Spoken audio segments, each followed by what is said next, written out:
time for section 6.3. In section 6.3, we're going to talk about how to solve inequalities using multi-steps. Now this is the same as solving multi-step equations. Of course, our essential question today for section 6.3 is, how do I solve a multi-step inequality?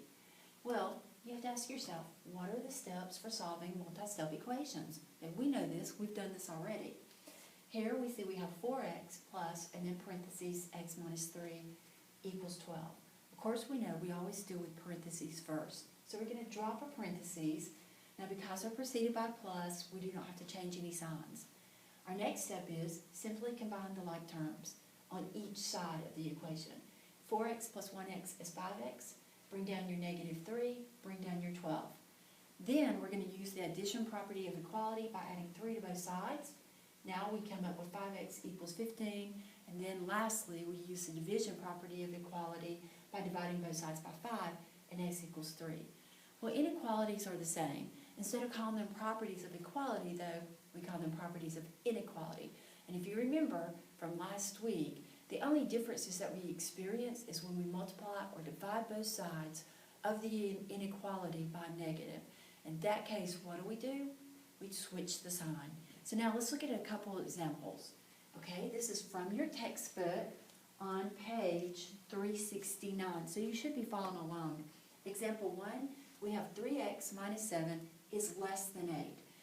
First of all, just as with an equation, we're going to use the addition property of inequality by adding 7 to both sides. Now we're going to have 3x, and 8 plus 7 is 15. Notice I didn't change the sign. Now we have 3x is less than 15, so I'm going to use the division property of inequality by dividing both sides by 3. Here we see x is less than 5. So we have our answer. X is less than 5. Now I'm going to graph it. So we're going to put it up here on a graph. Because it's just less than, it is an open circle, and we're going to highlight everything to the left of 5. Okay? Easy enough. Now, example 2. Notice here I have negative 0.6 times x minus 5 in parentheses is less than or equal to 15. Okay, so I'm going to use distribution and multiply that negative 0.6 by everything inside the parentheses.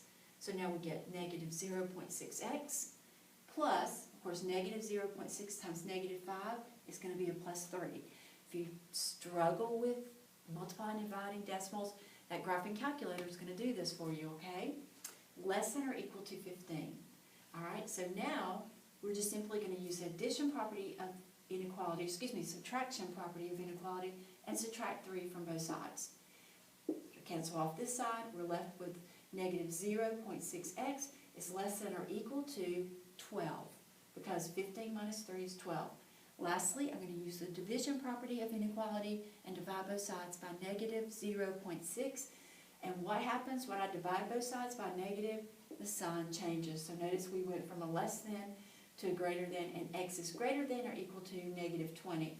And then you see here I graphed it. Because it's greater than or equal to, it's going to be a filled in dot, and we'll highlight everything to the right.